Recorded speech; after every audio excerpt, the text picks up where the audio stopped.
Welcome To Danica Daycast!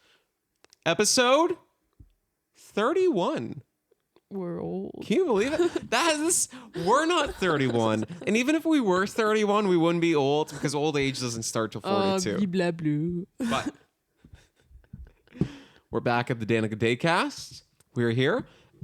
Just one little thing to announce right off the bat. This is our last Daycast for a little while. We're going to take probably a few weeks or so off. Maybe you'll see us again late November, or maybe you won't see us till early December. But we're off for a little bit. We will come back. So enjoy us while you got us. So, all right, there's a few things I want to talk with you about today. One of them, though, is the new Beatles song. Let's chit and chat about that. Because I'm a huge Beatles fan. You've heard me play lots of Beatles for you. Were you a Beatles fan before me? Did you like their tunes? Yeah, I like their first album. Yeah, what's their first album called? What's your favorite song off their first album?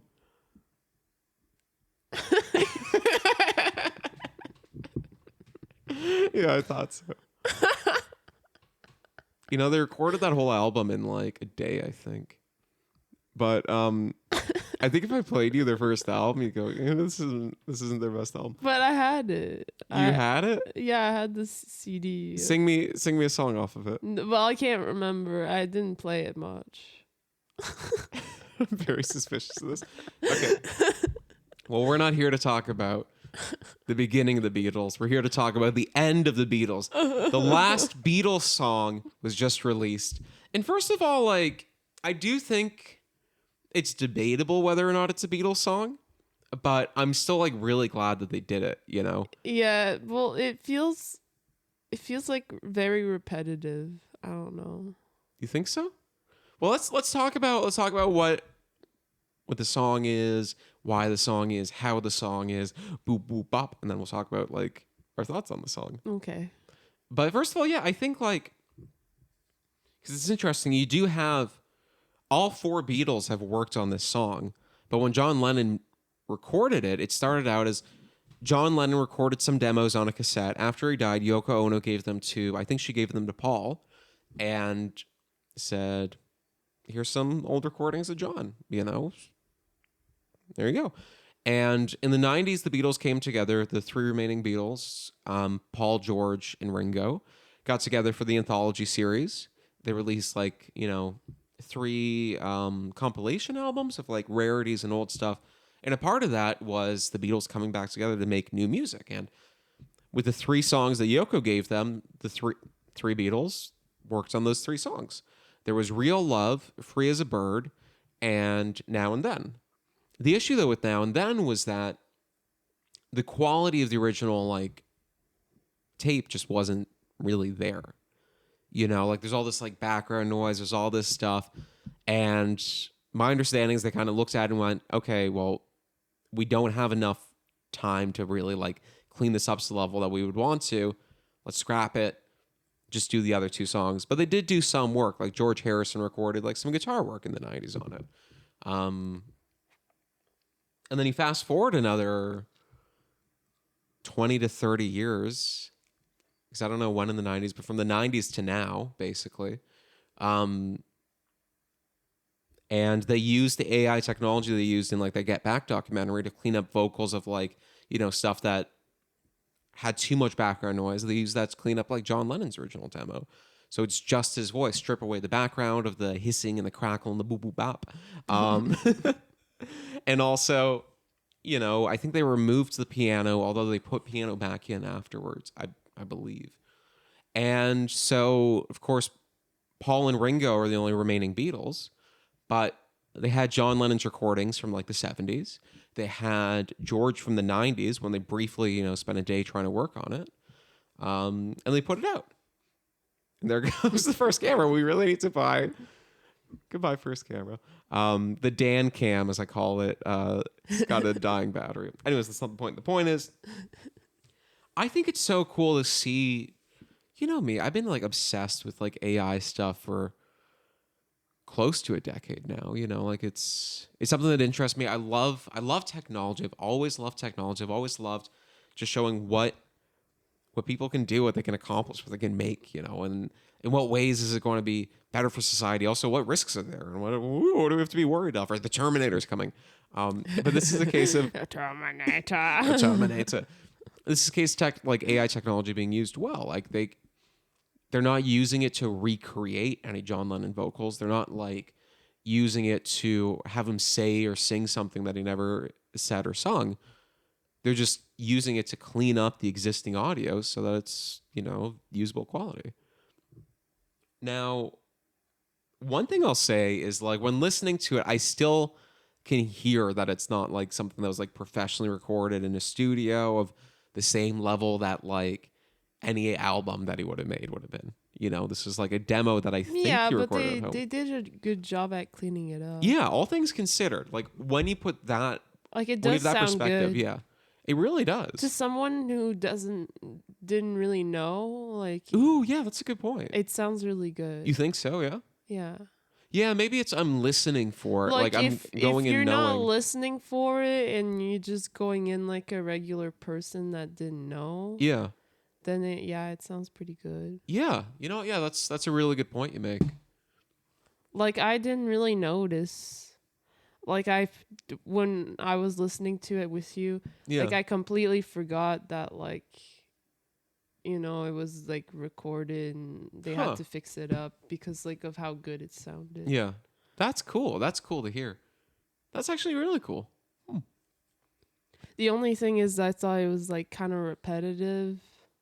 Like The song itself? The song itself and like also like it feels more like it's John Lennon's song than Yeah, but they have like you hear like Paul's voice come in at parts. It opens with Paul's voice, I believe. oh. I think it was like 1, 2, Maybe 3 I or just something. didn't notice it. Well, kind of like it syncs up. I think I could be totally wrong on this, and I haven't like checked to see, but I think that like Paul added like new lyrics to it though, where I think it's just him, or maybe it's him and Ringo singing or something like that. Because I remember the John Lennon demo like leaked a long time ago, right? Like the uncleaned, you know, just the original demo. And because of that, there were like fan made versions of this song online since I think like 2009 is when like the one that I've listened to quite a few times has come out.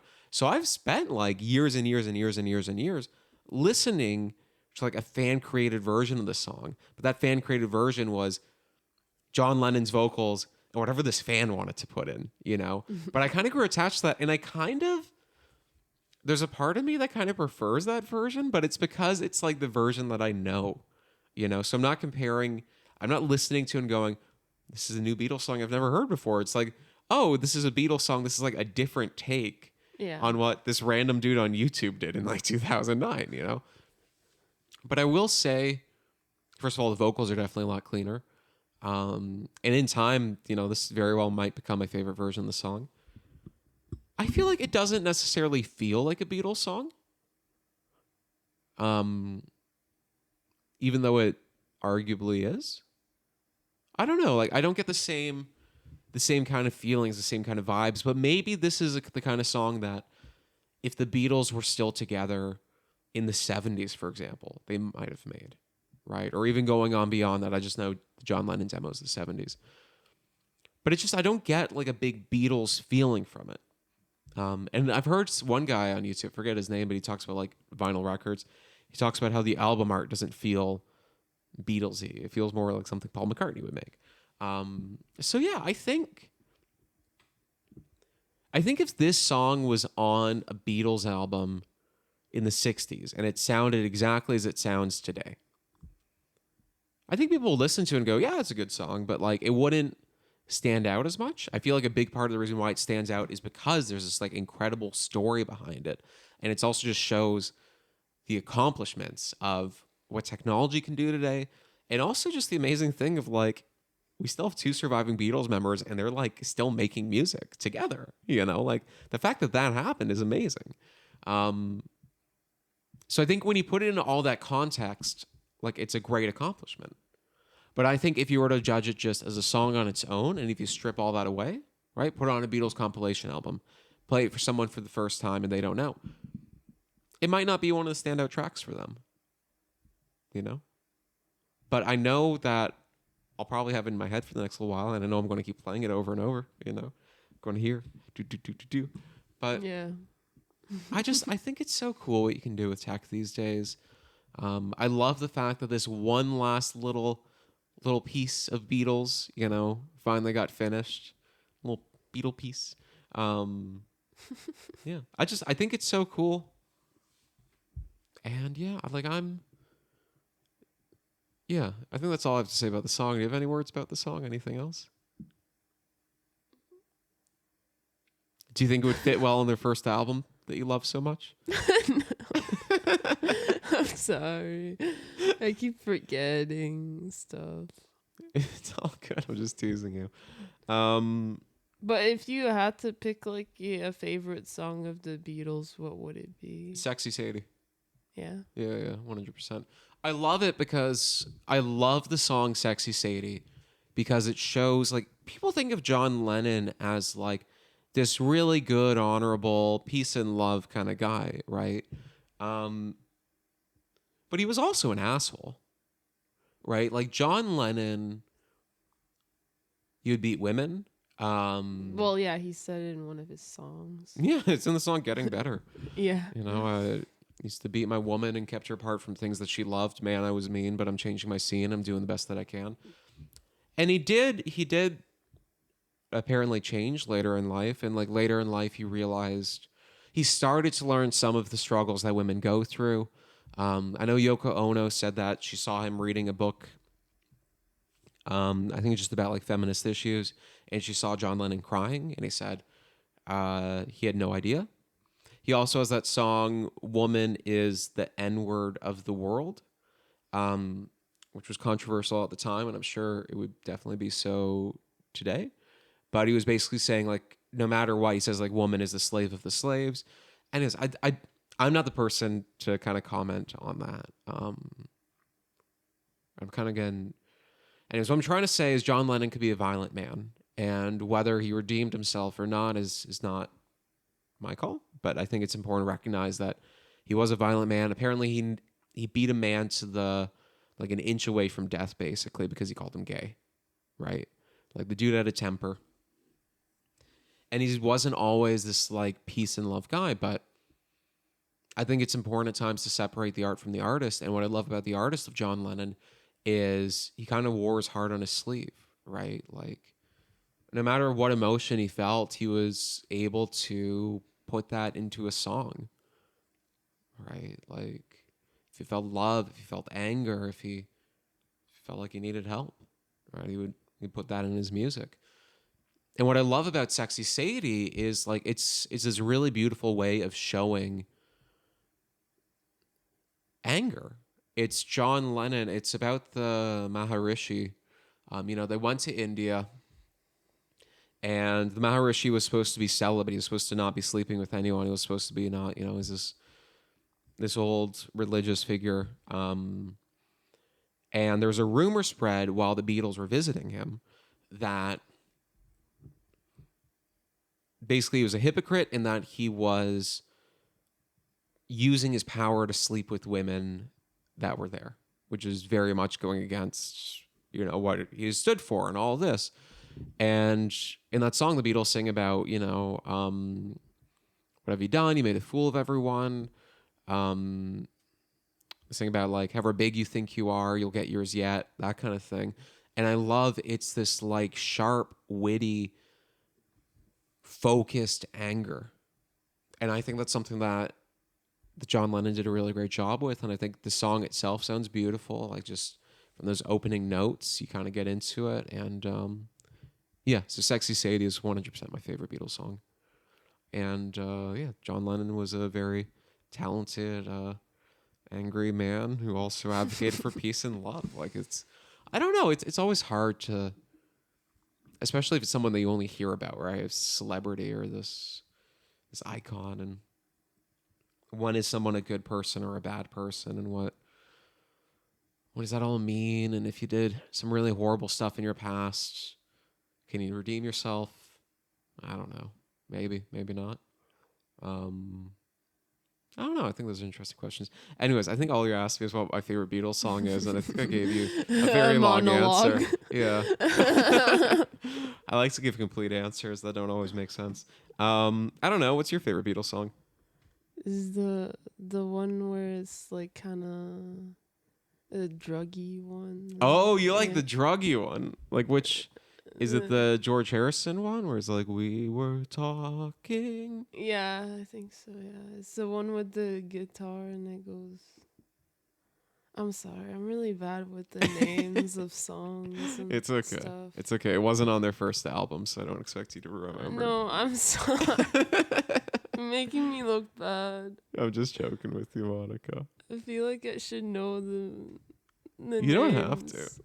Right? Like I love the Beatles, and a lot of people put like the Beatles on this like high end, like ooh, this pedestal. And they did a lot of amazing things. They made a lot of brilliant music. But know, if you're like- not like a big fan of theirs, you can't be expected to know like all the little things that they've done. Like I'm like that with the Rolling Stones, for example. Like I know they're a great band who are very significant, but I could probably name like maybe 5 or so Rolling Stone songs. Maybe 10, probably less than 10. So there's a lot of stuff for Elvis. I love Elvis. I don't know I if I love could. all the movie he plays in. Yeah, and I've never he's seen not a that single one. good of an actor, but like it's just so funny to see him, like just like with the flower shirts and like, and he's like walking weird sometimes and Yeah. like saying things, and then you're like, that wasn't a complete sentence, but okay. Yeah. Yeah, I don't know, but that's Elvis is someone that, the king of rock and roll, all this very significant person with a lot of great music. I can't really wanna- name you. I can kind of hum a couple Elvis songs. Like, you ain't nothing but a hound dog. And I know the can't stop falling in love. Yeah. That one, or can't help, whatever it is. I don't know if I can tell you another Elvis song. What's another jailhouse blues rock blues, bluesy rocks? I don't even know how that song goes though. I just know there's something. Well, there's the fire. It's okay. We I don't keep- need to have a whole podcast of 2 people not remembering Elvis song names. I don't know. It's just like I love Elvis. I just can't.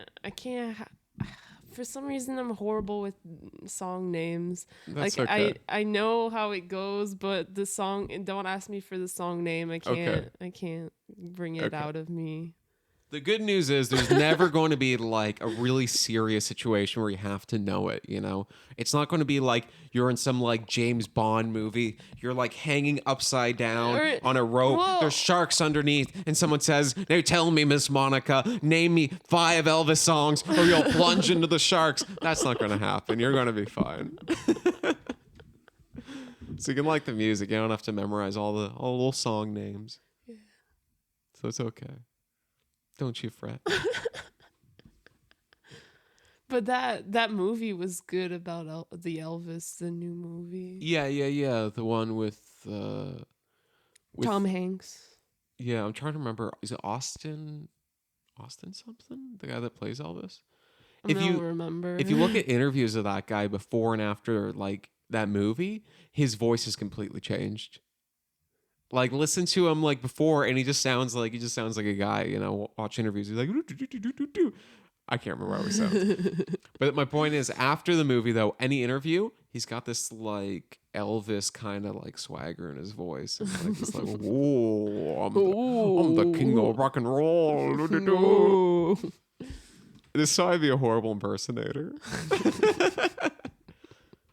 Also accents. I don't like doing accents. Well, I can't do accents because I already have one. Everyone has an accent.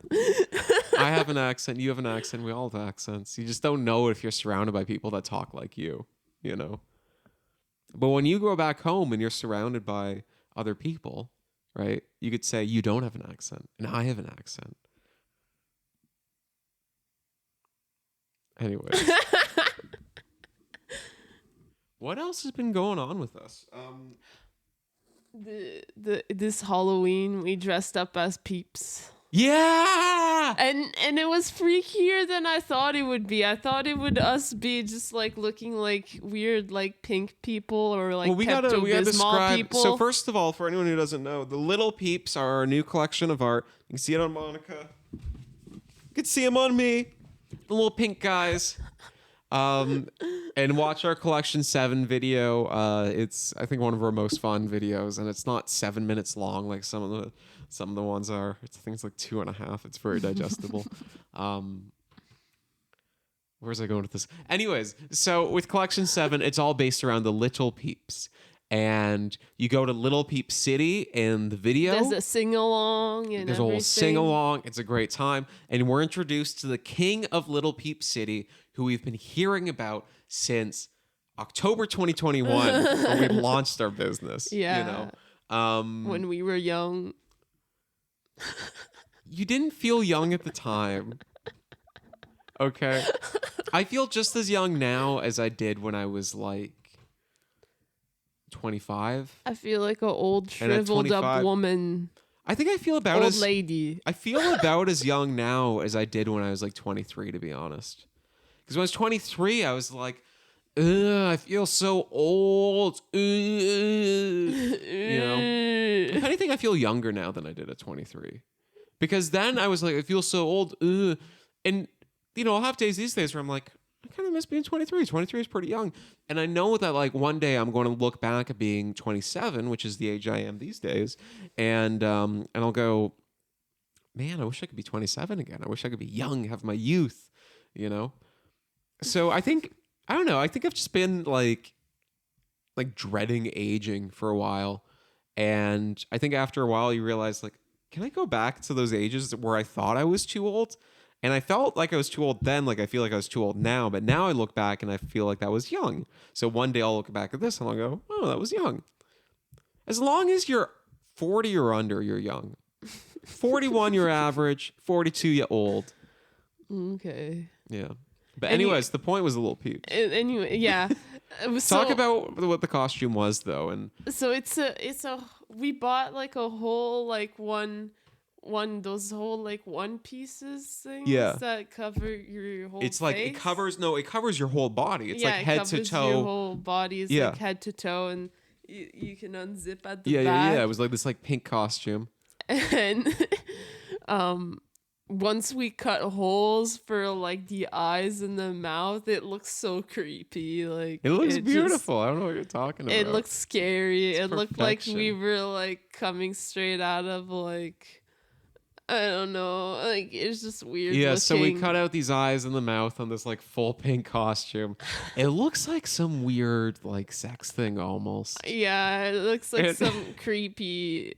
And when we were putting it on, when we bought it, like I knew it was going to look freaky, but like I didn't have like a real sense of how freaky it would look. I thought it would have looked cute. No, you are delusional. But you looked cool with the cape. Yeah, I was the king of Little Peep City. I was telling you, ordinary peep. I was telling you can be the queen, and you're like, there's no queen of Little Peep City. And I was like, Monica, I wrote that script. If I say there's a queen of Little Peep City, there's a queen of Little Peep City. I just wanted to be ordinary. Yeah. Well, the whole night, so we dressed up as these little peeps. We had a really great party with friends and a little bit of family. And we had a really great time. But the whole night, scaring people. The whole night, though, I would look around and feel the top. I had to go, where's my crown? Where's my crown? I need to be the king. It was always falling off my head. Yeah, because it was too big for your head. But if you want to see the photos, check us out on Instagram. We posted them there, but they are truly freaky. I'm glad that we decided to manually cut out the eyes ourselves, though, because we could have bought suits that had them pre-cut. I'm like, no, it's weirder if we don't. And also, when cutting for the eyes and the mouth, I was like, I'd rather a smaller hole than a bigger hole. It was so weird. So very weird. But it was such a challenge for me because I decided to play cards with it on. Yeah, And and you have I because it's was full body, so like you got I sleeves was on your. like, I had to like fiddle around with the cards a lot and like find new ways to Yeah. like get a hold of just one card.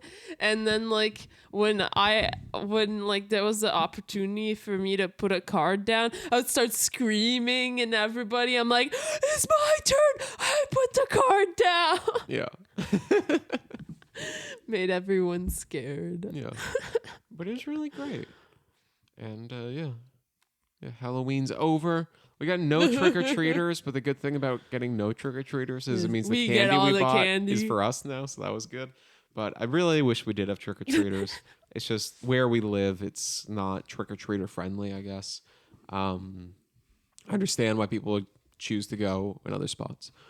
Also, October is over, which means Octobear is over. Yeah. I'm not sad that it's over.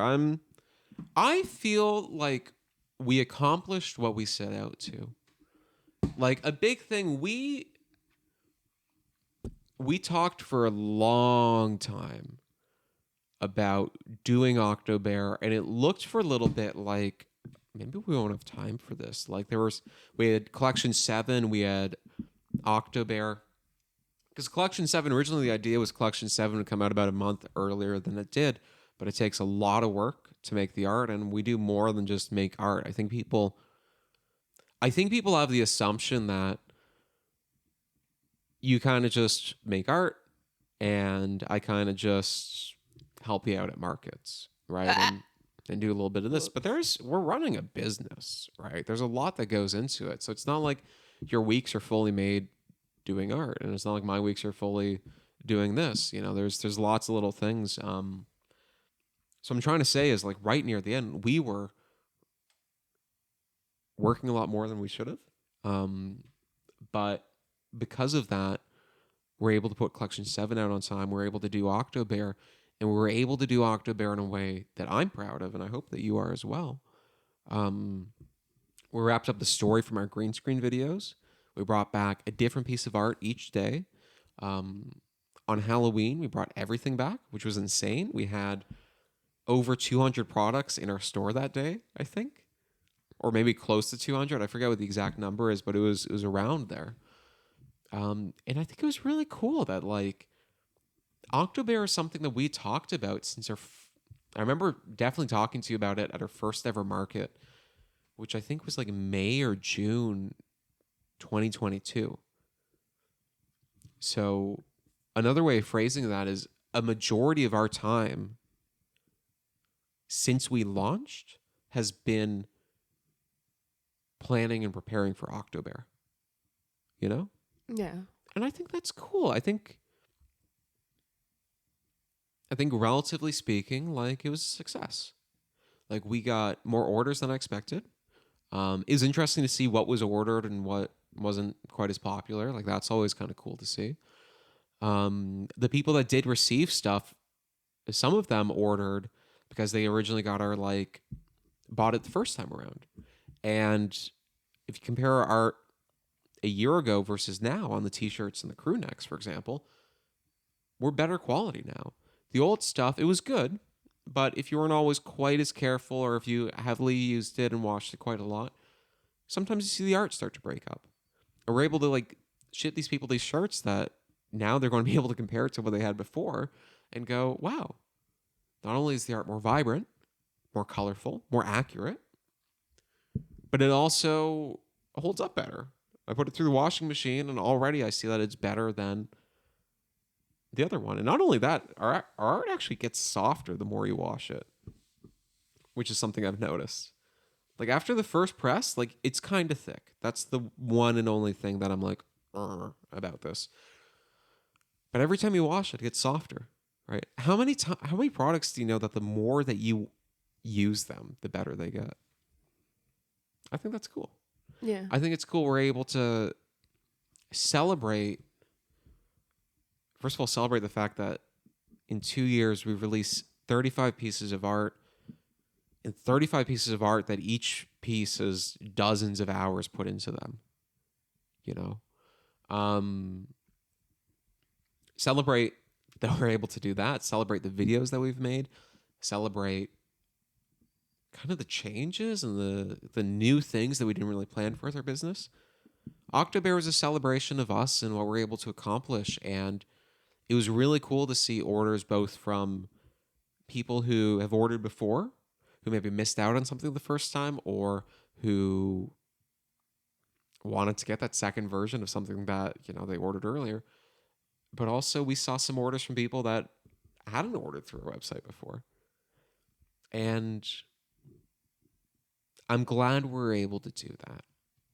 It looked for a minute like we might not have been able to, but I remember at the beginning of the year we had a conversation. I was saying, like, look, this is what my priority for the year is. What we have to do, release 2 collections, 6 and 7, which we did, and do Octobear, which we did. Yeah. And who knows what the future holds, right? I wrote in an email that we sent out. First of all, I wrote a little bit about 2 years ago we started our business and and I wrote about how the support people have given us the last 2 years has meant the world to us. It really has. And how grateful we are. And I also wrote that we don't know if or when this art will come back again. We were just having a conversation earlier today about Black Friday. And he said, "Oh, Dan, maybe we should bring back some of the old art for Black Friday." And I said, "No." I said, Octobear has to be something that's special. And there's a chance that this is the only time that art comes back. There's a chance that we do Octobear next year. There's a chance that we don't do Octobear next year. But no matter what, whether this becomes a yearly tradition or whether this is a one and done, I'm so glad that we did it. It was annoying having to be up at midnight each night to switch stuff, but I'm so glad we did it. And now that today's November 2nd, the day that we're recording this, so we're just a couple days after the end of it. And now that's over, I feel accomplished. I feel proud of us, and I feel grateful for everybody out there who supported us. So if you have, thank you. And if not, feel free to. If you like the art, buy it. If you know someone who you think would like our art or like our podcast or like anything that we do, just let them know about it. Like, that's the thing. If someone ever wants to support a small business, and look, I get it. Like, hey, sometimes money's tight, or hey, maybe sometimes we don't ship to your country. We only ship to Canada and the US. There are ways to support businesses without giving them money, right? Tell people. Interact with the content. Even simply just doing that, even simply like watching us on TikTok and like commenting every now and then, right? That helps spread us to other people. Like, there are totally free ways you can do that. And I hope if someone's doing that, it's not just like the kindness of their heart. It's more like they like us and, they're like, ooh, I enjoy engaging with you and telling people. But yeah. I don't know. You have any thoughts on Octobear? It took so much time to adjust to like us like staying up later, but yeah, our sleep schedule got thrown off. My whole schedule got like and that's it. I'm not good at getting used to stuff like changing. Yeah. So that was a bit of a challenge, but I feel like it was cool to see like what was popular. Yeah. And what people were really looking forward to. Yeah. It was just like sometimes it was just hard to believe that it was happening, like because like we've always talked about this and we always said like, oh, in the future, like this is what will happen. And then the future came. And it's always like, oh, it's like feels like time's passing too fast sometimes, and it's like, oh, it's already here, we're already doing it. Yeah, that was surreal. Like when we're like, oh wow, we're here now. This is happening now. I felt the same with Collection 7. Like, we've been talking about this collection for 2 years. And here it is, and it's out now. Oh, what's going on? Yeah. Yeah. But yeah, I felt like it was good. It was a good thing to do. Yeah. It took more work than expected. I remember we had to update all of our old files. I think a small handful of the old files we just had to kind of resize for the new way that we've done it. Everything before Collection 6 was done by. Can I say the company? Do you care if I say the company that we went with before, our previous provider? Sure. Yeah, we used to go through a company called Printful. And yeah, so our old stuff was printed by a company called Printful, Collection 1 through 5. And the way that they do things is different than the way that our new provider does things. So we had to kind of readjust like a lot of the files. And the way that you worked on files in the beginning with the first few collections was fine with Printful, but it wasn't fine with these new guys. So we had to go through and like recolor the files, and it was actually kind of cool for me to do that. Like for me to say like, I've done some Illustrator work on this file. Yeah. I've done this. I've done that. I've done more than I've graduated from simply drawing circles. I was too busy doing like the new collection, and then I was like, then you were just helping me out. Yeah, totally. And I kind of like those moments. It was very, very, very long days of too much work. Yeah. But now that we've kind of gone away from that, I do kind of miss. During that time we went back to how we used to work, and how we used to work was my job was photos mostly, right? And and your job was kind of the making the art that we sell, whether that's drawing it or working on the computer or the iPad. So because of that, we both had work where we could play something in the background and that was fine. So we used to spend like all our days like sat side by side. And some days sitting that close was good. Other days it was, we were under little challenges, but I think that's all part of it. But I do miss that. I miss being able to just like sit next to you and just work. And we watched like seasons of Shameless and Modern Family. And we just play things on a second monitor, and we just like watch all that stuff together while like watching in the background, while doing the work. And I don't know. I miss that because now my job is video, right? Now my job is editing the podcast. So I have a job where I'm not able to kind of watch things in the background with you like I was before. Which pros and cons. I do enjoy the work more, but I miss working with you. I miss being right next to you. You're my number one partner. Wouldn't want to do it with anybody else. I'm just saying I love you and I love spending time with you. Oh. Yeah. I love you too. You better. But yeah, so that part of it was nice, and I wish that there was a quick, you press one button and all the work's done and we didn't have to spend all those hours, but nice elements to it. I'm getting a phone call from New York right now. What is this? I get every single day. I'm not American, okay? I got family that's American. They're lovely people. But I don't get calls from... You shut up, you stupid phone. Okay. My computer was going buzz, buzz, and went buzz, buzz right at the end, just in case you missed me. Buzz, buzz. I'm getting so many like scam calls from the States. You answered some. It's like New York, Florida, Ohio, all of this. And I know there's like one area in the States that might legitimately call me, and I've learned I have to answer those calls. But everything else, I got no business in Ohio. Why are you calling me? What is it that you want to talk to me about? And if I do answer, they got nothing to say to me, nothing of value. They're only calling you because you kept on answering and doing jokes with them. Sometimes I like to have my fun. Well, that's what you get now. Since you answered, that's what you get. You get calls every day now. It's about to be time for something, but before it is, do you have anything else you want to talk about? Chit and chat? Were we chitting chatting?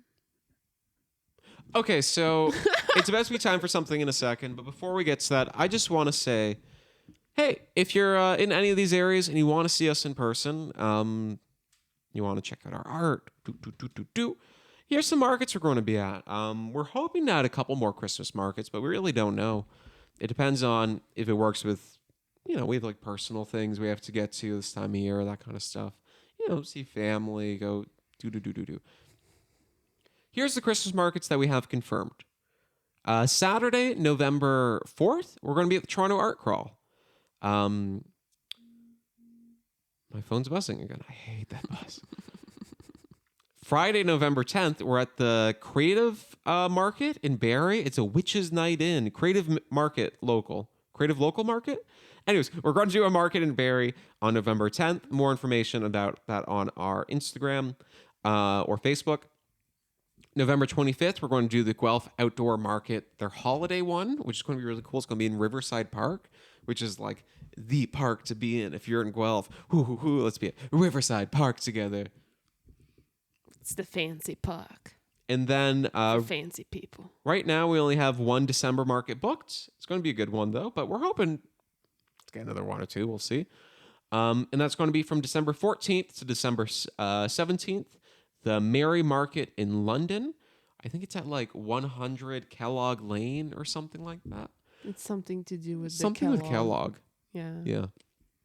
So, if you like us and you want to see us in person, or you just like our art, you don't like us but you want to see our art, come up to our booth and say, "Hey, I don't want to talk to you. I don't want to look at you, but I'm going to buy some art. What? I'll put on the table what I want. I'll put down the money, and then I'll walk away." We'll go, "All right, good sir." It's just the pitch. I don't know. What? You crazy, man. Who doesn't like us? Not everybody. Tons of people. Not everybody likes everybody. And let's say, okay, just don't be a dick. Everybody loves my face. Look at me. Yeah, but then you got my face. All right. Anyways.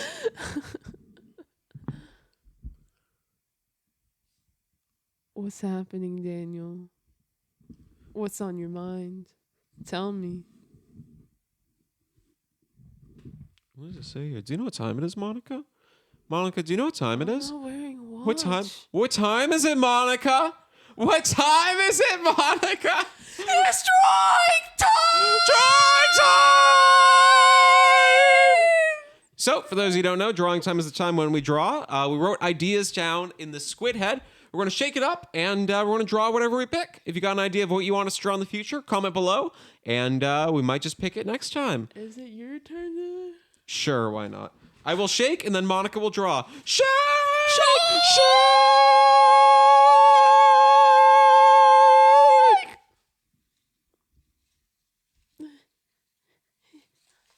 And pick one! Just a long one. What is... Oh, my God. This is paragraphs. Also, we keep picking yours lately. Conspiracy. Sorry. What is it? Tell me. It's the Muffin Man becomes a vampire, desperate for the blood of his customers. The Muffin Man. Is the Muffin Man the guy that makes muffins, or is he a muffin man? What? He's the guy that makes the muffins. So what is it? The Muffin Man becomes a vampire, desperate for the blood of his customers. The Muffin Man becomes a vampire, desperate for the blood of his customers. Yes. Okay, that makes sense. Look at this new paper we got. Ooh, Monica, what color should we do on this wonderful day? Yellow. It was all yellow. YOLO. It was all YOLO. YOLO. YOLO. It's because I'm a millennial. Millennial. Millennial. Mul. N. Len. E. Neil. Millennial. Millennial. I tried. I just can't. It's my accent. No, I don't think that's it. It's dyslexia. Maybe. What kind of muffins are there? Are there any green muffins? Green muffins? I'm gonna say yes. Made out of what? Greenery. Like, Or little are you pink putting spinach or like broccoli in? Only you would put What's broccoli in making a it muffin. green? It's just, don't worry. Yeah, what the hell, Dan? Don't What's worry making about it green? I think he's trying to poison Love. people. How can love make something green? Monica, with the power of love, all things are possible. That's such a thing that like a love movie would say. Like, come on. Be Yeah, do you know why? realistic Because here. it's true. Do you think vampires are real? And if so, am I one? I could be. I could be your Edward. You can be my Bella. No, I find like that story is very exaggerated. Like, why would she get married to some guy that's very old, much older than her? It doesn't make sense to me. You'll never guess this, Monica. But ooh, I'm done. I have finished. I have finished drawing. My drawings are finished. Finished drawings. Finished drawings. Has he finished? Finished drawing. What do you have to say? That's very stressful. Ah! Okay. You done? Yeah. You just ready? Show me your work, Monica. I need to see it. I crave it in my bones. Okay, well, the Muffin Man is here. This guy. Okay. Behind the counter, you can see there's like a dead customer Oh, with no. blood, and you can see there's bite marks. Oh no. And then there's a new customer that's in the store, and she's like, "Thank you for the muffin. Here's 3 greens." And then he says, "Have a merry day." Blah blah blah. Why blah blah blah? Because in that movie, the Transylvania. Hotel Transylvania? Yeah, Oh, I and haven't he's seen like, it. blah blah blah. Okay, I'll take your word for it. Alrighty, I like it. I like it. So yours, the customer pays. Mine is a very. Here's mine. So first of all, I want you to appreciate all the muffins I have. Here's him at his shop. He's got a little cash register. He's got a little bag with a muffin in it. Where's his muffin on his head? He doesn't have one. Oh, He's well, got you're like a chef missing. hat. You're missing everything then. This guy's got a green mohawk. Where's your green mohawk? Okay. Oh, I wanted one, but my mom Where's wouldn't your let, old lady? let me get one when I was growing up. Anyways, this guy's saying, "Oh no, I forgot my wallet at home." Look, he's real sad. This guy though saying, "That's okay. There are other ways to pay." And you can see this guy's smiling, frowning. This guy's smiling. He's got some blood going. It's going to suck him. It's going to suck him good. And yeah. So vote in the comments below and let us know whose is best and what should we draw next? Do you like Dan's mine. or Monica's or Dan's You like more mine. or Monica's? Comment this below. is the right one to choose. Let us know. And as always, thank you for watching the Danica Daycast. Episode 31. Oh! We're taking a little break, but we will see you later, alligator. Please visit our store online. DanicaDaydreams.ca and check us out at a market if we're nearby. You know, Toronto Art Crawl, the Barrie Creative Local Market, the Guelph Handmade Market outdoor in Riverside Park, and the Mary Market. Check us out on Instagram or Facebook. That's where we regularly post updates about where we're going to next and what's coming after. So this has been the Danica Daycast. Goodbye. Goodbye.